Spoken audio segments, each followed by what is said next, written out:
ನಾವು ಇಷ್ಟೇ ಮಾಡ್ತಕ್ಕಂಥದ್ದು. ಯಾರು ಏನೇ ಹೇಳಲಿ, ಎಚ್ ಡಿ ಕುಮಾರಸ್ವಾಮಿಯವರು, ನಾನು, ಎಚ್ ಡಿ ದೇವೇಗೌಡರು, ನಾನು. ನಿನ್ನೆ ದಿವಸ ದೇವೇಗೌಡರು ನನಗೆ ಫೋನ್ ಮಾಡಿದ್ರು ದೂರವಾಣಿ ಮೂಲಕ. ಏನಪ್ಪ ಯಾರೋ ಹಾಕ್ತಾರಂತಲ್ಲೋ ಕಾಂಗ್ರೆಸ್ಸಿಂದ. ಇಲ್ಲ ಬಿಡಿ ಸರ್, ಅದು ಮತ್ತು ಯಾರೋ ಕೆ ಆರ್ ನಗರ್ ಫೋನ್ ಮಾಡಿದಾರಂತಲ್ಲೋ. ಸರ್ ಅದು ಯಾವುದು ಆಗಲ್ಲ ಬಿಡಿ ಸರ್. ಮತ್ತು ಏನು ಮಾಡ್ತೀರೋ ಸರ್, ಗೆಲ್ಲಿಸ್ಬೇಕೋ ಬೇಡೋ ಸರ್ ಹೇಳಿ. ಎಲ್ಲರೂ ಉಂಟಾ, ನಾವು ಗೆಲ್ಲಿಸ್ಲೇಬೇಕು, ನೀನು ಪಣ ತೊಡಬೇಕು, ನಾವು ಗೆಲ್ಲಿಸ್ಲೇಬೇಕು ಅಂಥೇಳಿ ದೇವೇಗೌಡರು ಹೇಳಿದರು. ಎಚ್ ಡಿ ಕುಮಾರಸ್ವಾಮಿಯವರು ನಾವು ಬರ್ತಿರ್ಬೇಕಾದ್ರೆ ಏನೇ ಆಗಲಿ ನಾವೊಂದು ತೀರ್ಮಾನ, ಎಚ್ ಡಿ ಕುಮಾರಸ್ವಾಮಿಯವರು ದೇವೇಗೌಡರಿಗೆ ನರೇಂದ್ರ ಮೋದಿಯವರು ವಿಪರೀತ ಪ್ರೀತಿ ಇಟ್ಟಿದ್ದಾರೆ. ಅದು ದೇವ್ರಿಗೆ ಗೊತ್ತು ಆ ಪ್ರೀತಿಯ ಬಾಂಧವ್ಯ ಏನು ಅನ್ನೋದನ್ನು.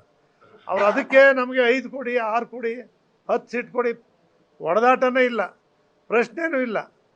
ಅದಕ್ಕೋಸ್ಕರ ಅವರು ನಮಗೆ ಮುಖ್ಯವಾಗಿ ಬೇಕಾಗಿರ್ತಕ್ಕಂಥದ್ದು 28ಕ್ಕೆ 28 ಸೀಟು ಈ ಕರ್ನಾಟಕ.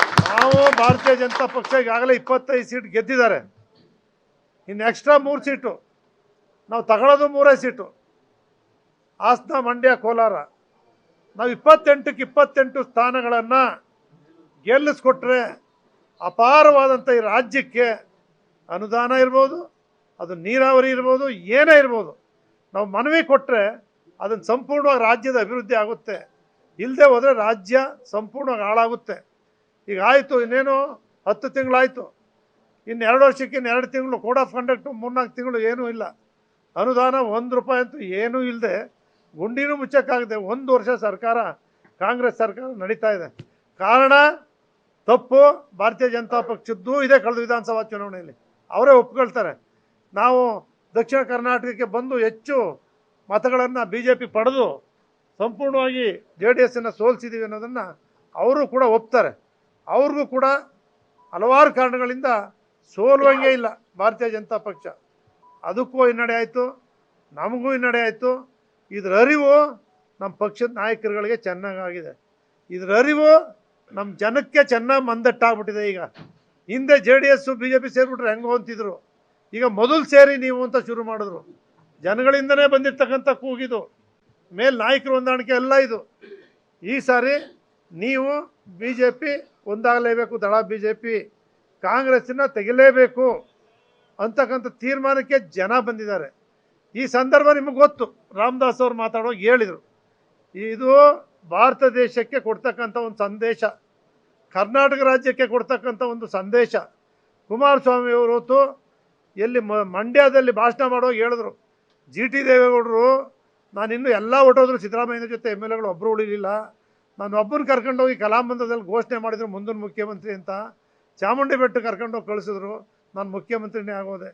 2ನೇ ಬಾರಿಗೆ ಕುಮಾರ ಪರ್ವ ಮಾಡಿದರು GT ದೇವೇಗೌಡರು, ಅಲ್ಲಿಂದನೇ ಪ್ರಾರಂಭ ಮಾಡಿದೆ, ನಾನು ಮುಖ್ಯಮಂತ್ರಿ ಆದೆ. ಆದರೆ ಅವ್ರಿಗೆ ಅನ್ಯಾಯ ಆಗಿದೆ, ನಾನು ಇಲ್ಲ ಅಂತ ಹೇಳಲ್ಲ, ಯಾರ್ಯಾರಿಂದಲೂ ಆಯಿತು. ಆದರೂ ಕೂಡ ಇವತ್ತು ಮನಸ್ಸಾರ ಮಂಡ್ಯದಲ್ಲಿ ಇದನ್ನು ಅವರು ಹೇಳಿದರು. ಇದು ನನ್ನದಲ್ಲ, ಚಾಮುಂಡೇಶ್ವರಿ ತಾಯಿ ಮನೆದೇವರು. ನಿಮಗೆ ಆ ತಾಯಿಯ ಭಕ್ತನಾಗಿ ನನ್ನನ್ನು ಕೂಡ ಸ್ವೀಕಾರ ಮಾಡಿದ್ದಾರೆ. ರಾಮದಾಸ್ ಅವರು ಕೂಡ ಸೇವೆ ಮಾಡಿದ್ದಾರೆ. ಚಾಮುಂಡೇಶ್ವರಿ ತಾಯಿ ಅವ್ರ ತಾಯಿ, ಅವರು ಯಾವಾಗಲೂ ಕೂಡ ತಾಯಿಯ ಭಕ್ತರು.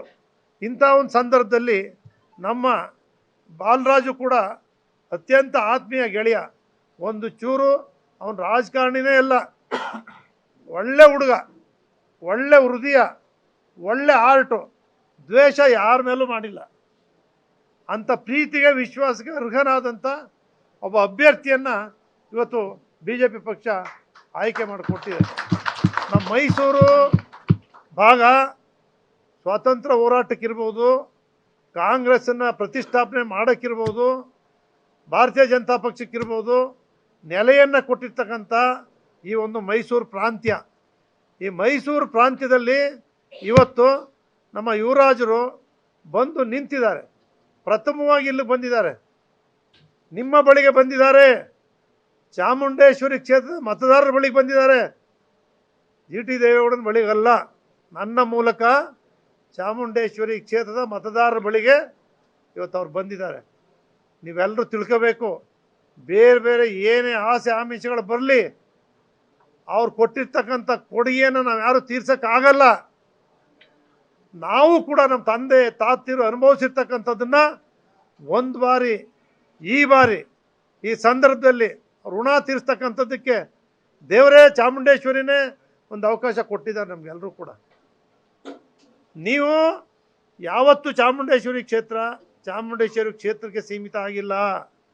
ಇದು ಚಾಮರಾಜ ಇರ್ಬೋದು, ನರಸಿಂಹರಾಜ ಇರ್ಬೋದು, ಕೃಷ್ಣರಾಜ ಇರ್ಬೋದು, ನರಸೀಪುರ ಇರ್ಬೋದು, ಹುಣಸೂರು ಇರ್ಬೋದು, ಪಿರಿಯಾಪಟ್ಟಣ ಇರ್ಬೋದು, ಕೊಡಗು ಜನತೆಯೂ ಕೂಡ ಈ ಕಡೆಗೆ ನೋಡ್ತಾರೆ.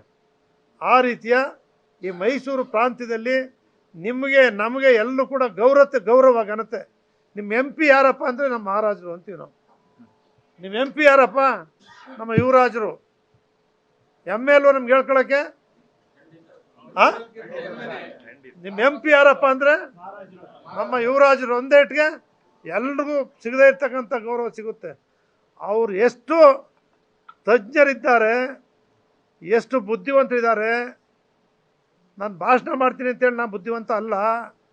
ಅವರು ಪಾರ್ಲಿಮೆಂಟ್ ಪ್ರವೇಶ ಮಾಡಿ ಹೋದರೆ ನರೇಂದ್ರ ಮೋದಿಯವ್ರಿಗೆ ಯಾವುದೇ ಮಂತ್ರಿಗಳು ಭೇಟಿ ಕೊಡಲ್ಲ, ಯಾವುದೇ MP ಗಳು ಭೇಟಿ ಕೊಡಲ್ಲ. ನಮ್ಮ ಯುವರಾಜರು MP ಆಗಿ ಹೋದರೆ ಮುಕ್ತವಾದ ಬಾಗಿಲು ತೆರೆದಿರ್ತದೆ. ನಿಮ್ಮ ಸಮಸ್ಯೆಗಳು ಸುಲಲಿತವಾಗ್ತದೆ. ಅವ್ರು ನಿಮ್ಗೆ ಹೇಳ್ತೀನಿ, ಇವತ್ತು ಹಿಂದೆ ಯಾವ MP ಯಾವ ಮಂತ್ರಿ ಮಾಡದೇ ಇರ್ತಕ್ಕಂಥ ಸೇವೆಯನ್ನು ಮಾಡ್ತಾರೆ. ಸಣ್ಣ ಸಣ್ಣ ಸಮಾಜಗಳನ್ನು ಪ್ರೀತಿಸ್ತಾರೆ, ಬಡವರನ್ನು ಪ್ರೀತಿಸ್ತಾರೆ.